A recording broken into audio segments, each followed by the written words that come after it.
Hello and welcome to another Talkers episode. I'm your host Teddy, and today I'm being joined once again by Hayden. And today we can talk about the TMNT, the 2003 Season 2, Episode 2, I believe it's called Trouble to Triceratons, I think. Either way, what do you think about this episode, briefly?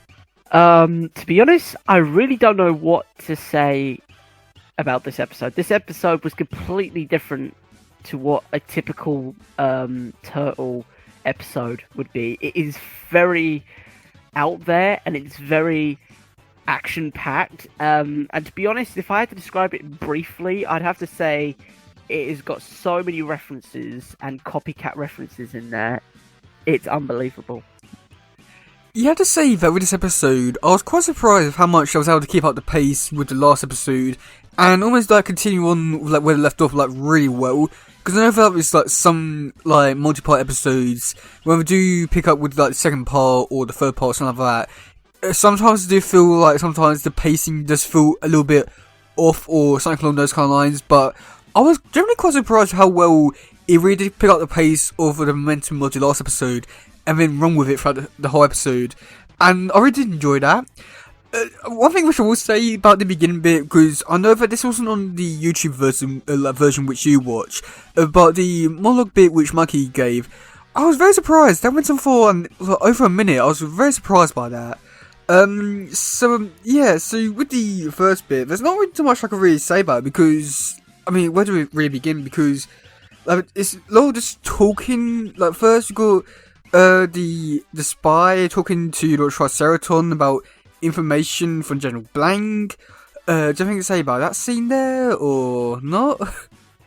To be honest, I wasn't too sure on what I could take from that scene there. I'm guessing they're just following up on the fact that there is a spy within the Federation and that we're learning about the Triceratons and what their roles being played in this huge conspiracy with the teleportation device.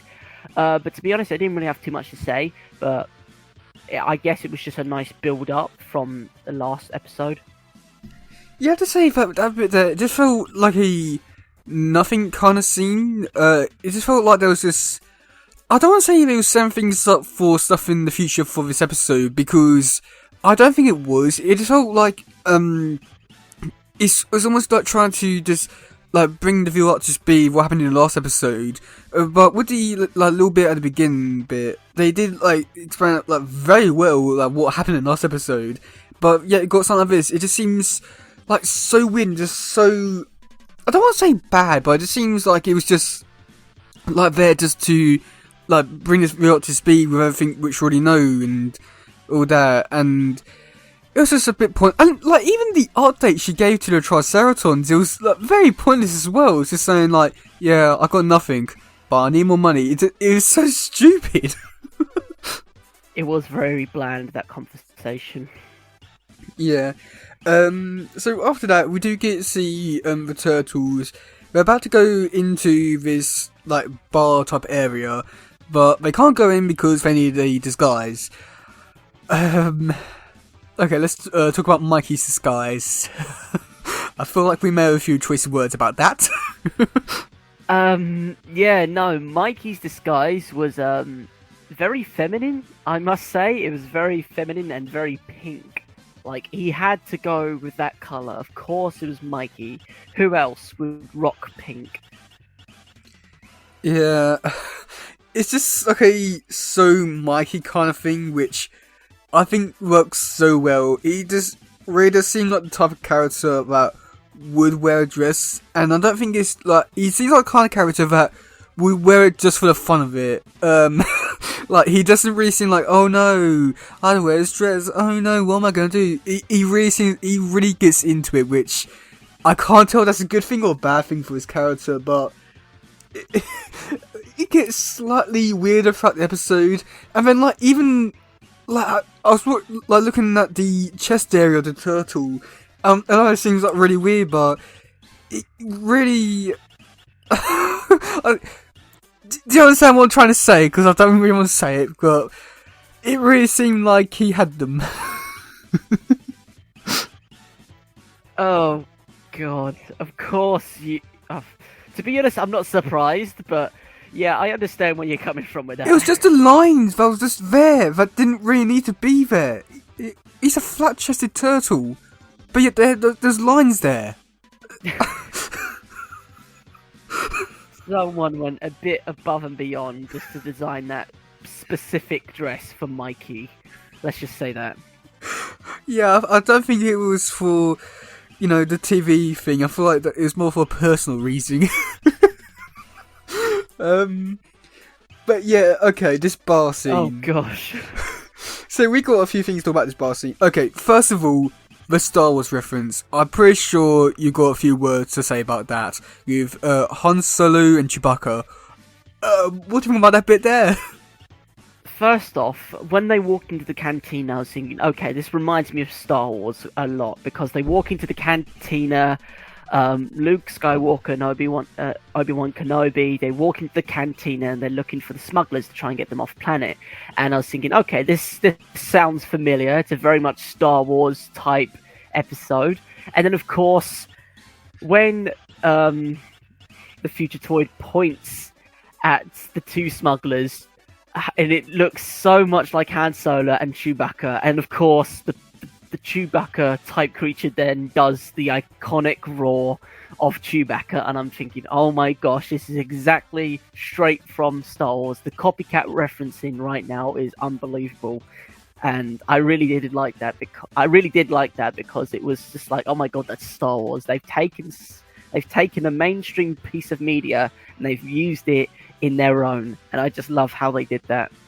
Yeah, I was quite surprised when I watched it. Like, it doesn't really seem like the kind of thing which they'll do, but it works so well, and I do enjoy the references I was able to put into this. It's just so amazing.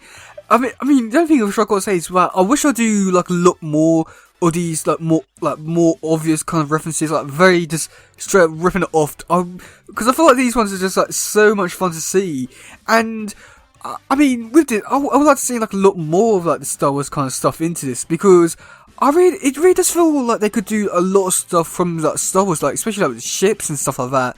I do feel like there's a lot of like elements which they could pull from Star Wars to put into the Turtles, but I understand I don't understand why, because of all the copyright reasons and all that. But I'm just saying that like, it would have been a lot more fun if I was able to get away with like doing a little bit more. But yeah, so. Okay, let's talk about the Mikey getting sexually harassed scene. Anything to say about that? Oh, well, that's I wasn't expecting you to say those words, but yeah, you can't beat around the bush with it. Yeah, he was getting harassed, as you say, by this insectoid alien-looking individual.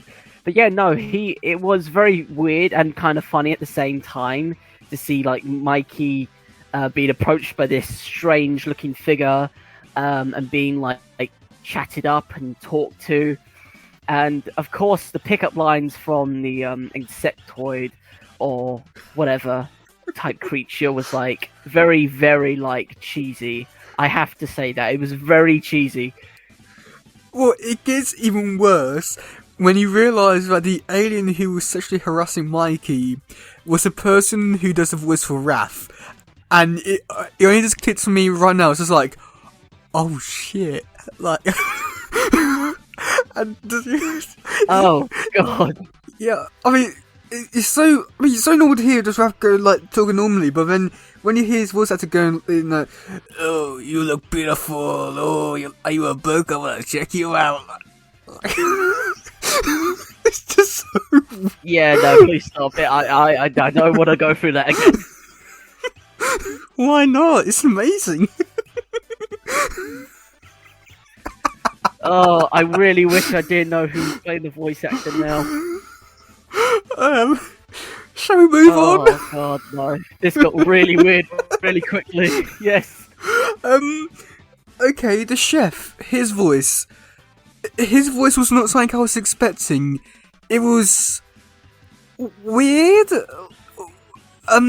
Do any comments on the voice for the chef? Because it was not the voice which I was expecting for the chef. Yeah, to be honest, same here. I wasn't expecting the chef to speak like in that high pitch of tone, and I wasn't expecting him to speak English at all. Like it wasn't part of his character. His voice didn't match his character. If you understand where I'm coming from.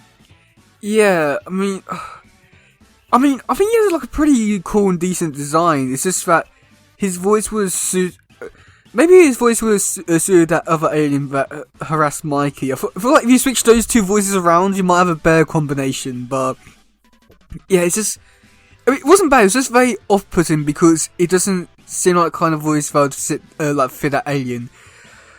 Oh god, this episode, we're not even like 10 minutes into this recording and we're already screwing things up. Oh. Okay, so next bit, the Federation join in, and they have a fight there. What do you think about that fight scene there? When the Federation busts in, trying to find the Fugitoid and the Turtles, and of course it breaks out into a massive fight scene. I thought that was pretty good. It really did remind me of a lot of Star Wars as well, when the stormtroopers come in and they raid the place, trying to find Hans, like trying to find the rebels. I thought it was really cool. And of course, seeing the Turtles fight against the Federation again was pretty cool as well. And of course, Donnie using a weapon from the Federation, a laser gun or laser turret. I'm not too sure what they call them. But seeing Donnie pick up the weapon for the first time and like play around with it and trying to figure out how to use it was very much Donnie-like. Yeah, to say that with this scene, it was good. I don't think it was good as the first time the Turtles fought the Federation. I thought that's like the scene in the first episode. I did think it was like really good. I feel like it was one of the best ones. But seeing them here doing all the battles in the bar and all that, it didn't really have that same kind of energy and flavour to the first fight. But I do feel like there was something about this one which was pretty decent, and there was a lot of stuff which I do think was pretty cool and was on point with the Turtles, and just like with the like laser thing, that was like very on Donatello's kind of thing, and like Mikey throwing the like food. It was like very on brand for all the Turtles, but I just felt like I was talking about this. A lot of the action just sort of just wasn't really there. It just felt like it was just happening, and I feel that might be down to the fact that because in the scene, like compared to like every other fight scene, the Turtles it was just like by themselves with the enemy, but this time they was with like the crowd and all that. So I feel like something about it was just something missing, like a bit more like the danger to it. But I feel like if you didn't have that, it would just be like I don't know, something about it just felt a little bit off with all the pedestrians there. But that's when we do get to see the Triceratons show up. What do you think about that fight scene there? To be honest, I didn't think it could get any more crazier than that. Seeing the dinosaurs bust through into the cantina, and then all hell breaks loose, that was pretty cool. And of course, we get to see the Triceratons in their full force for the very first time, and my gosh, they are a very much warlike species that are hell-bent on destruction. Like, they leave nothing in their wake. They are fully on destructive. Their mentality of warfare and destruction really does show in their characters, because they give no mercy. They give no quarter, basically, and they just shoot everyone and everything that moves that isn't a Triceratops. Yeah, I mean, I thought the Triceratons were pretty cool showing up and just doing their thing, and something which I would like to talk about later with the like, fight scene in the car. But I felt like with this bit here, they weren't really given too much time to really show off how dangerous they truly are, and I know that like it's something which I do explore in like next few scenes and like next few episodes. But like with this being like the big opening scene with the Turtles, I was expecting like a bit more like danger and stuff like that, but it didn't really have it all to it. But I know that like Triceratops got Professor and all that, so it was like a very quick scene just getting in and out. But I felt like they could have done a little bit more to show like how big and threatening they were in this scene compared to like scenes later. But we do get to see the Turtles do escape on a table. And the other thing which I've got to say to that is, I know that Donnie's smart, we're not even going to argue about that, but that was very stupid of him to do that, because what if like the gun just blew up the table and just blew them all up? he did not really think that one through, because in fact this is alien technology, and they can't even understand the language or text on it. That was so stupid, even for Donnie. Like, even for Mikey standards, that's stupid. Yeah, to be honest, I did have my doubts as well. It's like, Donnie, is that really such a good idea? You're gonna take an alien blaster, you're gonna blow it up underneath your feet, and hoping something might happen. Like, yeah, no, I don't have any words. I can't defend Donnie in this situation. Like, that was pretty stupid of him to do so. Yeah, and also, just another thing, the table. How does he know that it's like suitable enough to contain the blast from the gun? That was the worst possible situation he could. There were so many other ways they could have got out there. I know that I shouldn't be annoyed this much, but god damn it, I am. But yeah, that's when we do get Civitels flying in a car, going over to the forest and fighting for Triceratons in the air. What do you think about that scene there? To be honest, I thought that was pretty cool. A bit rushed because Donnie somehow is now a space mechanic and he knows how to fix stuff in the future. Well, on a different galaxy. So that was kind of cool, I guess. But seeing them fly through the city on like this speeder really did remind me of Star Wars. And I'm sorry if I keep bringing up Star Wars, but it really did.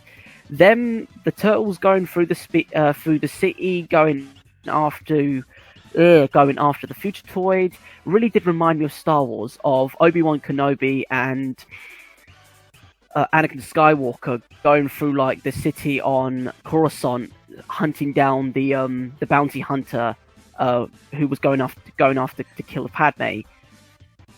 And I'm sorry if you don't understand it, but to all you fellow Star Wars fans out there, you know what I'm talking about. So bear with me. Okay. Yeah, I mean, I thought about this scene here. I mean, I felt like there could have been like a lot more Star Wars kind of stuff in here. But I mean, that may just be down to the fact that I haven't really seen all too much of Star Wars, so maybe there was a lot more Star Wars that I didn't realise. I mean, I thought that the car which Toads were flying in, it reminded me a lot of the like Fantastic Four car, but I doubt it. But it reminded me a lot of that.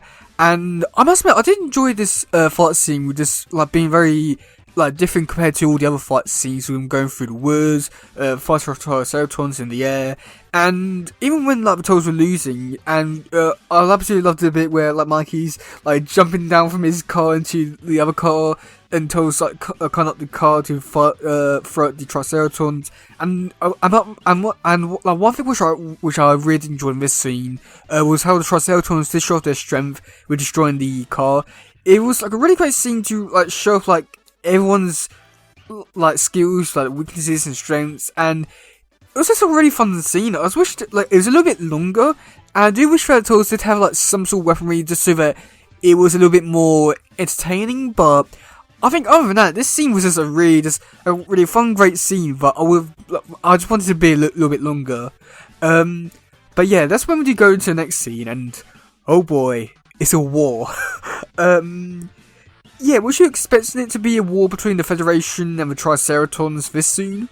To be honest, I didn't think so. I really wasn't expecting the full-on intergalactic battle on, like, the Federation and the Triceratons this early on in the series, because I'm thinking, oh, that's going to be like an end game sort of thing. But no, we land straight into like a battlefield. There's guns blazing, there's ships flying over, there's bombardments, artillery, and it is full-on chaos on the battlefield. And it really did remind me of a movie called Starship Troopers, in which the Federation, that's the actual organization, or the good guys, if you want to call them that, in the movie Starship Troopers, fighting against the aliens, or the bugs, as they call them, and of course the bugs being the Triceratons. And of course, it really did remind me of Starship Troopers. Like, it was full-on chaos, anarchy, destruction, and it was just absolute chaos. And I was still trying to process what had just happened 5 minutes ago, let alone jumping into an intergalactic battle right now. Yeah, to say that with this fight scene, it was really...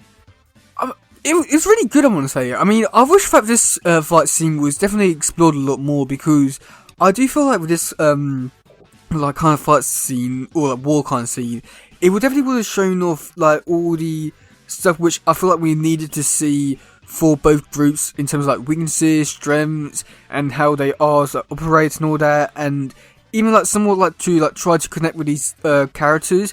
I feel like this scene would have been like really great to explore and like turn this into like a 20-minute episode. But I don't understand like why I wanted to cut it down just like a little bit here, because there wasn't really too much to it. But I felt like there's like so much I could have done with this bit, and like even seeing like the Turtles in like getting right in there, like fighting the Triceratons, the Federation. I felt like there was so much they could have done with this, and it's like really disappointing which they couldn't do much. But I don't understand the reasons why. But it was really annoying because I wanted there to be a lot more, which is just annoying. But yeah, but we do get to see Raph. He goes into the ship, and The potential was there. yeah, I mean, the tension was there. I just felt like there was like they could have done a lot more with it, like show off the battle a lot more to really develop the characters and also build up connection with these characters. I felt like this scene like would have been like really great to just basically develop everything about like both teams, but unfortunately it wasn't. But the tension was definitely there. But for the next scene, we do get to see Raphael jumps into the ship and starts shooting them like Triceratons with guns. Yeah, did you ever expect to see Raphael use a gun to try and kill some Triceratons? I never thought I'd actually see Raphael with a gun before, but somehow it works. Like, Raphael's character works with, like, a gun for some reason. I don't know why. It could be just me. I could be speaking absolute rubbish right now, but it works for some reason. Him with a laser Gatling gun fighting dinosaurs on a distant planet in a galaxy far, far away somehow works. I don't know if it's just me, or do you feel the same way, or is it just me being crazy right now? No, I'd just say that like it really does fit his character, and it also like would fit like Casey's character. Like it just works. It's just like something which would just bring out their inner personalities and all that. I mean, like one thing which was interesting, which happened like in the 90s, there was a comic or like a storyline where Casey and Raph went on like a road trip, and they were using like actual guns and bullets and killing people, and you got to see blood and all that. It was a very, very dark story, and seeing stuff like this, it only makes me want to see like Raph and the other turtles, or even Casey, just use guns a lot more. It really doesn't seem like the kind of thing which would work with them, but at the same time, like seeing stuff like this, it really goes to show that, like, yeah, it really works a little bit too well, if anything, because I think it's just the whole thing with just them being like turtles and aliens, stuff like that. You'd expect that kind of stuff with that kind of stuff, but because they don't ever really get to see it so often, like turtles with guns, it's like so weird and happy and great to see them with guns because it feels natural. I think that might be the best way to describe it. After that, we do get to see the ship. It actually does turn into a ship and fly off. Was you expecting it to be a ship, or was you expecting it to be like a bunker, like they were like saying it on the show? Ooh, to be honest, I had my doubts, thinking, why would that is such a huge bunker to have on a Federation planet? Surely they would have figured it out by now, and figured out that the Triceratons were right underneath their noses with such a large base and facility on their planet. But when the commander of the Triceratons said it's time to dust off, I'm thinking, hold on a minute, is this what I think it is? Is this a ship? And then of course later on my questions were answered, and of course the giant bunker turns into a full-on battleship. And of course that was pretty cool to see, because the Triceratons, it shows that they're sophisticated and intelligent enough to sneak in behind enemy lines, build themselves a fortification, and then be able to blast off at a moment's notice and escape the Federation. And just seeing that is so cool, because it's just, there's a lot of thought and a lot of backstory behind that. which I just really do want to find out a lot more, and I do enjoy. Yeah, I mean, I think that because already like seen this episode quite a few times, already like knew it going into it. Like, obviously, yeah. So, I mean, like going into, I don't have too much to really say about it, just because, I mean, I already knew about it, so I feel like it'd be a bit hard for me to be like, oh no, I didn't see that coming. Oh, what a surprise! So, yeah. But for the final scene, we do get to see the turtles. They're just floating around and might not be able to breathe. So, yeah, what do you think about that scene there? To be honest, I wasn't thinking the ship would like cave in on itself and open a hole into space. That was completely unexpected. And seeing the turtles float around, like, I don't know what to describe it. I guess turtles in space. I have no context or contrast that I can make between those two. But yeah, no, I thought that was pretty cool, and it was nice to see that they've managed to get like the physics of gravity and how space works with like with humanoid creatures, and they just floating around in space, which I found pretty cool. And of course, when the hole opened up, and of course all the air escaped the cargo hold, and the turtles having struggling breathing, I thought that was a really nice feature that they added in there, because it just shows that even in space you still need air, and that all these creatures are somewhat humanoid in a way, that they all breathe oxygen. And that's why I thought that was really cool, because they went the extra mile to include that in space there is no oxygen, nothing can breathe, it's all an empty vacuum. So that's the extra mile that they went to ensure that, and I thought that was really cool. You have to say that with the like space stuff, I was really surprised by how they interpreted like space in that side of the galaxy, because I know that with like some like shows, they normally like try to do their own take on space or something along those kind of lines, especially when it's like really far off Earth and all that kind of stuff. And I really enjoy how they made space actually look like really beautiful with all the different stars and cargo bits and all that kind of stuff out there.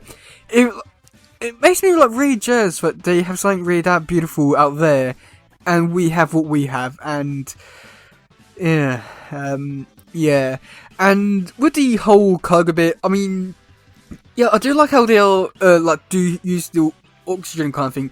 But it just feels a little bit weird, like, oh, well, coincidence, they have oxygen as well and all that. It's just a little bit annoying, that bit there. But when I was, like trying to, like, clog up the gap, I like how Mikey was pushing the box, and while Donnie was on top of it, like, pushing Donnie into the gap. Was Mikey trying to kill Donnie there? That's, well, I already got to say about that bit. I did have my doubts. I was thinking, hold on a sec, Mikey, you may want to slow down there. Donnie's still on top. It's like, we got to seal this hole. It's like, love the enthusiasm, buddy, but you got to kill your own brother in a sec. You got to throw him out in the darkness of space here. Yeah, and surprisingly, that's not even Donnie's part of the episode. I think that's the, like, also was like probably the most surprising part is that that's not the dumbest part about the episode. So there's that. But when the turtles were like trying to, oh no, we can't breathe and all that, I felt that was a very stupid scene. Like Mikey, oh no, we can't breathe and all that. It's annoying, but I mean the thing that like really got me, like really made me laugh out loud was after like the third time, like when basically everyone just shouted it, they all just like floated backwards and just almost acted like they was dead.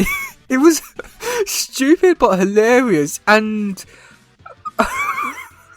I don't know why they did that, because I understand, oh no, like run out of air and all that, but the way they did it, it seemed so stupid. Like, I hope you understand what I mean. Yeah, I understand where you're coming from. Like, they've got to conserve air, and of course, Mikey doesn't understand what save your air means. It's like, don't breathe, you numbskull. Like, there's no air left to conserve your oxygen. And them all saying it all at once, depleting their own air supply, was like, oh, it is annoying, yes, I do understand. And then, of course, they can't breathe and they're slowly running out of oxygen. They're being oxygen deprived and they're suffocating. And I thought, oh, come on, guys, really? This is not how you're going to go out. But yeah, no, when they fall back and they're like knocked out or unconscious, they look like they're dead. Like, seriously? Like, you're just going to leave us on that? Like, oh, they're going to die because they're suffocating from oxygen and that was it? Like, come on, really? I mean, it'd be an amazing way to end the show. I'll give them credit for that. If they were to end it like that, I think this would have been amazing just to go out on a very dramatic high note and this... I mean, I'm very surprised that no show has ever done that before. Like, just do like one amazing season, go to season 2, do 2 episodes, and like, yeah, no, we're done. I mean, that would be incredible, but very stupid, but I would like to see a show do something like that. I don't know if that'd be stupid, but I think it could be stupid. That would be, that would certainly be something. It'll be ballsy, I'll say that. But yeah, what do you think about Very this much so. episode? Yeah, You're gonna like, sweet, that's it, 2 episodes, we're done. They're all dead, let's end it, we're done, let's go home. oh, that was a nice paycheck. But yeah, what do you think about this episode overall? Overall, I thought this was an amazing episode because we got to see so many references from so many awesome movies. So like Star Wars, Star Trek, a bit of Starship Troopers, I think, but that's a really big stretch. And all those little references made it so much better because it made us, the audience, understand what it was like a bit more and how it all played in with this ginormous role that this world had to play. So I really, really did enjoy it because I understood it from a different perspective, if you get what I'm saying. Like, I understood the Star Wars references, I understood what they were trying to achieve through these references, and I thought it made the show a lot more better and a lot more enjoyable. Yeah, I feel like this episode is kind of one of those ones that now that we're all grown up and we can look back on it and be like, oh, that's very clever. I feel like it's like a very clever look back episode kind of thing. But yeah, I'd say that with this episode, I mean, going into it, I didn't really have my expectations too high just because of what I've previously seen from this whole story arc and what was said in the last episode. But I feel like coming out of this episode, I have enjoyed this episode a lot more. I'm not to the point where I like as much as like other episodes from like season 1 or season 4 or something along those kind of lines, but I've definitely found new appreciation for this episode, and I am now generally looking forward to watching the rest of these episodes because it's definitely brought back a lot of like love for these episodes, which I'm very surprised because I would not have thought I would have changed my opinions about them, but well, I'm quite glad I actually am. So yeah, okay, so do you want to hear some trivia about this episode? Let's hear it. Okay, so during the breakout, Raphael yells, "Spoon!" No, hang on, this is the wrong episode, actually. Actually, yeah, I found the right episode. Okay, I was wondering why, because yeah, no, on that bit, in one bit of trivia, I didn't see Star Wars and I thought, oh, okay. Okay, so trivia. This episode adapts issue 5 from the original comics. That should tell you a lot about how weird the original comics, and just because recently we look back at issue 1, and they're doing that in issue 5, and visiting them into season 2. I feel like that gives you a really good example of just how weird the comics were. Especially how fast they were trying to go through everything, compared to this show where it's just taking its time to build up to things. So, yikes. And yeah, the next bit is just talking about the little bit about the references between Star Wars and Tales and the Diner Scene. Okay, so for the cast, we got Donatello voiced by Sam Riegel. The Future Toy voiced by Pete Zuristic, but it's also called Oliver Wyman, which is his real name. We've got Leonardo voiced by Michael Sinikolas, Michelangelo voiced by Wayne Grayson, Reveal voiced by Frank Frankson. We've got General Blank voiced by. Is this my perk on Tolpedia? But I'm pretty sure it's Oliver Wyman who does later voice him, so they might got that wrong. We've got Lone voiced by Rachel Lillis. Also we'd like to say that we really wish her the best of luck in full recovery. Triceratons, Commander Moser voiced by Dan Green. It doesn't say that other alien who was harassing Mikey, but I'm pretty sure it was Ras voice actor, and that could even go one two ways. So okay, moving on.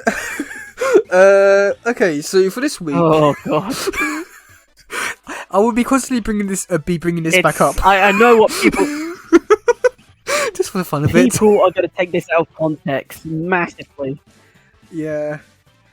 Well, I mean, I feel like because now that I'm bringing it to people's attention that it was Russ voice actor, maybe there might be some fan art of it. Let's hope so. I feel like it could be very expressive.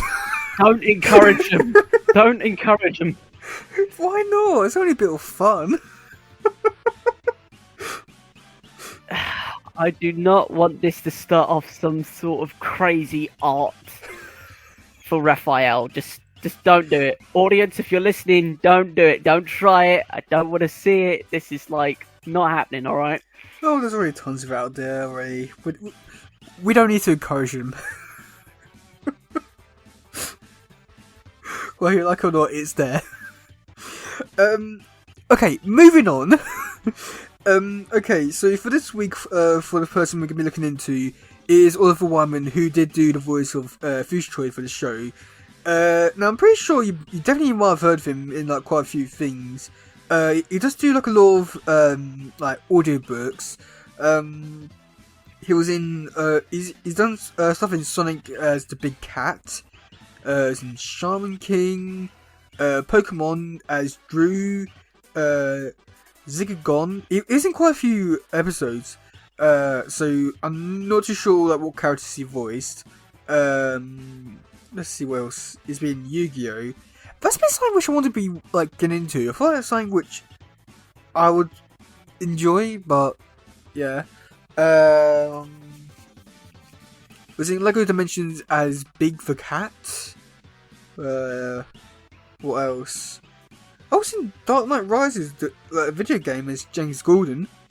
Oh, that's cool. Yeah, you may do like a lot of anime kind of stuff, or used to like a lot of Yu-Gi-Oh. I think it's like a lot of stuff which we haven't seen. So there's in One Piece, The Grand Adventure. Yeah, it's just, I think it's just like a lot of anime stuff which I don't think we've seen or ever will see, for better or for worse. But he's been doing it since 1985. Wow. Wow. I wasn't expecting that. I thought it only started like doing it in the 90s, but that's very impressive. I can't lie. He's got some experience then. Yeah, quite a lot of experience, which I'm generally quite surprised at, because I know that most people during that era, like the Fox Kids kind of stuff, they were very talented, but I feel like most of it was like during the Fox Kids kind of stuff. So like seeing him like there, like it's quite nice to see that he did have like a career before that, and hopefully he still does have a successful career. Yeah, just looking on the tail bit now. Yeah, so on IMDb, it does say that Oliver Wyman did do General Blank in this episode, but Torpedo says a different thing. God, this is weird. But yeah, no, because I did recently interview him like a few years ago, and he did do the voice of Professor Honeycutt and also General Blank, and he did it all in that one sentence. And just talking to himself, it was a really weird thing to see, like one person talk to themselves, but with a different voice coming out. It's so weird. He's a very talented person, because it could also just doing the voices future and go, oh dear, and then come back to General Blank and go, I want that future. It was bizarre. But yeah. Okay. So for the next episode, your favourite part of this of the podcast. So for the next episode, it is called Tales in Space Part 3, The Big House. What do you think is going to happen in that episode? Well, if it was crazy, then the last 2 episodes we had, I have got no clue, because every time I think something's going to happen a certain way, it doesn't, and it just completely goes out the window and turns into something even more crazier than I ever thought of. So I can't really plan, because it's such a different atmosphere and a whole different universe that we're in right now. So it's very hard to predict what's actually going on with everything. So I really couldn't tell you. Okay, that's...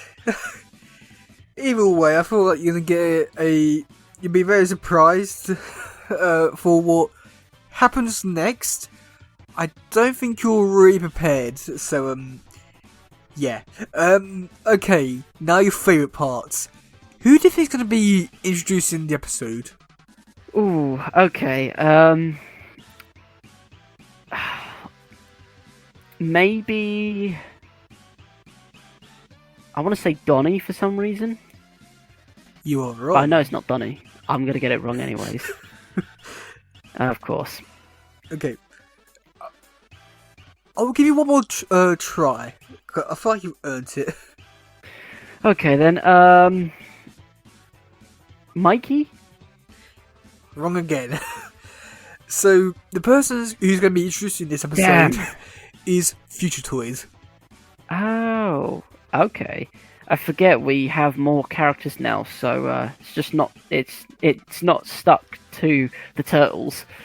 Yeah, it's basically anyone, and like anyone could do it at any time, and so yeah, just be on the lookout just in case for next time. But yeah, do you have anything else to say about this episode, or are you still done with this one? To be honest, I'm pretty much done with this, because I don't know what else to say. To be honest, it is in such a crazy episode. I think I've managed to get everything off my plate with this episode, really. So just waiting for the next one now, really. Yeah, I have to say that I said everything, and I am genuinely looking forward to the next one for some reason. And I thought I'd be excited to rewatch an episode which I didn't enjoy before. So yeah, wow. Yeah, that's going for today, guys. If you did this one, please share, like, subscribe, and all that stuff. I've been your host, Teddy. And I've been Hayden. And we'll see you all soon. Goodbye, yo. Bye. Bye.